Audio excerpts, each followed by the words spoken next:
राष्ट्रपति Vladimir Putin द्वारा अधिकृत किए जाने के बाद रूस ने यूक्रेन पर पूर्ण पैमाने पर आक्रमण शुरू कर दिया है, जिसे उन्होंने पूर्व में एक विशेष सैन्य अभियान कहा था। यहाँ 5 चीजें हैं जिनके बारे में आपको पता होना चाहिए। किस कारण से आक्रमण हुआ, अब क्या हो रहा है और आगे क्या हो सकता है। संघर्ष की पृष्ठभूमि क्या है। यूक्रेन, जो सोवियत गणराज्य बनने से पहले सदियों से रूसी साम्राज्य का हिस्सा था, 1991 में यूएसएसआर के टूटने के बाद स्वतंत्रता हासिल की। यह अपनी रूसी शाही विरासत को छोड़ने और पश्चिम के साथ तेजी से घनिष्ठ संबंध बनाने के लिए आगे बढ़ा। कीव के अनुसार यूक्रेन के पूर्वी औद्योगिक क्षेत्र डोनबास को तबाह करने वाली लड़ाई में 14,000 से अधिक लोग मारे गए हैं। रूसी राष्ट्रपति व्लादिमीर पुतिन ने बार बार कहा है कि नाटो में शामिल होने के लिए और कुछ नाटो सदस्यों द्वारा यूक्रेन में सैन्य प्रशिक्षण केंद्र स्थापित करने की योजना के बारे में चिंता व्यक्त की है।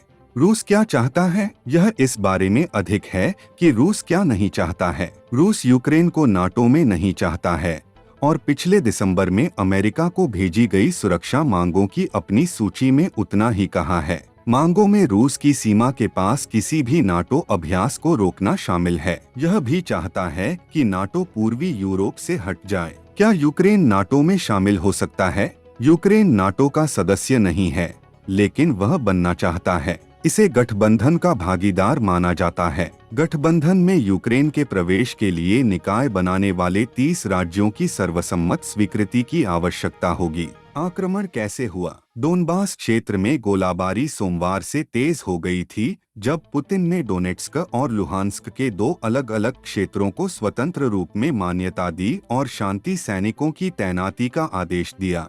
एक कदम जिसे पश्चिम ने आक्रमण की शुरुआत कहा। रूस ने गुरुवार को एक पूर्ण पैमाने पर आक्रमण शुरू किया, जब पुतिन ने कहा कि उन्होंने यूक्रेन से निकलने वाले खतरों के खिलाफ खुद का बचाव करने के लिए सैन्य कार्रवाई को अधिकृत किया था। यूक्रेनी राष्ट्रपति वोलोडिमिर ज़ेलेंस्की ने मार्शल लॉ की घोषणा की और दुनिया के नेताओं से पुतिन सहित रूस पर हर संभव प्रतिबंध लगाने की अपील की, जो उन्होंने कहा कि वे यूक्रेनी राज्य को नष्ट करना चाहते हैं। आगे क्या होता है? रूसी सैन्य अभियान का पूरा दायरा तुरंत स्पष्ट नहीं था। ज़ेलेंस्की ने उन सभी नागरिकों का आह्वान किया जो रूसी सेना से देश की रक्षा के लिए आगे आने के लिए तैयार हैं, यह कहते हुए कि कीव उन सभी को हथियार जारी करेगा जो उन्हें चाहते हैं। अमेरिका ने भविष्यवाणी की है कि कीव पर कब्जा करने के लिए एक रूसी हमले में 50,000 नागरिक हताहत हो सकते हैं। साथ ही हजारों यूक्रेनी और रूसी सैनिक भी मारे जा सकते हैं।